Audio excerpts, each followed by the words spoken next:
Well, hello, California. Ebie Lynch here, bringing you the news that I tell you is going to help you to make informed decisions. And when I say informed decisions, I've heard a lot from different communities about the people who protect us. And I wanted to get a little perspective from someone who day in, day out is out there on the streets of Los Angeles doing his job, making sure that we are protected. So I'm here with Officer Slovic.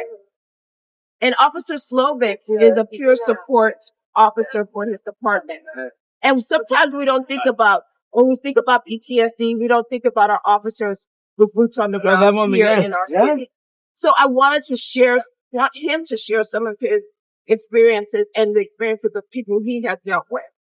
So Officer Slovic, welcome. And thank you for your service. Thank you. So what can you tell us first about what a typical day is for somebody to be on the street of LA as a police officer?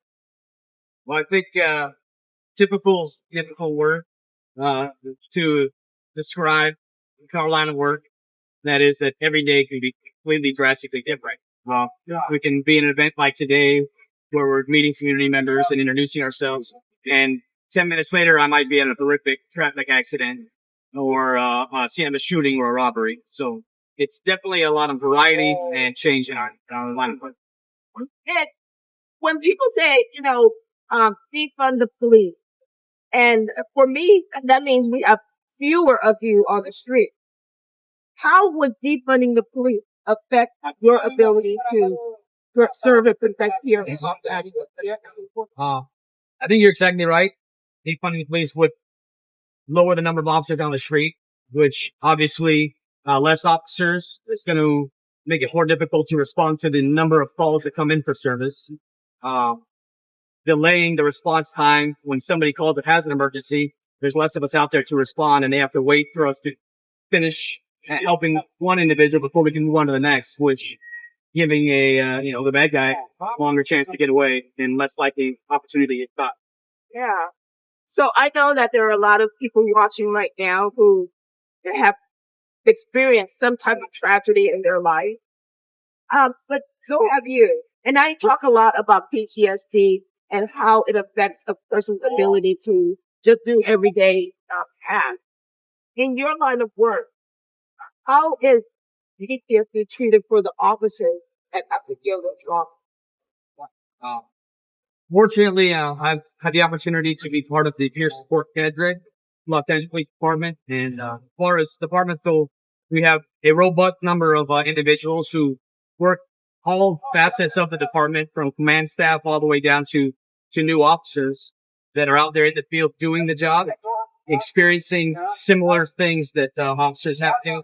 Some of the trauma of the scene of a horrible traffic accident or shooting, stabbing, and being that we also experience it, oftentimes makes it a little easier for the officers to open up and have those conversations.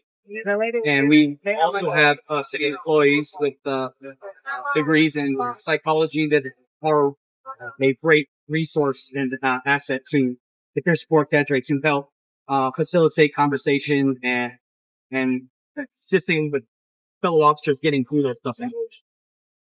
So one of the things that I don't know if most of you out there in the viewing world understand is that officers like Officer Slovic, once they've dedicated their lives to serving the community and retire, within 5 years, most officers or peace officers in general will die, both for unnatural and natural causes. But think about spending 20, 30, sometimes up to 40 years, and then 5 years later, you're dead.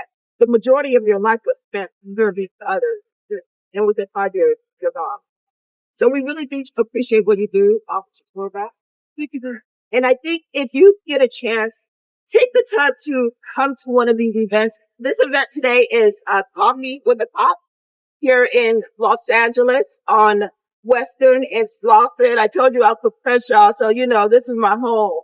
This is my first home. Well, technically my second, but you know what I mean.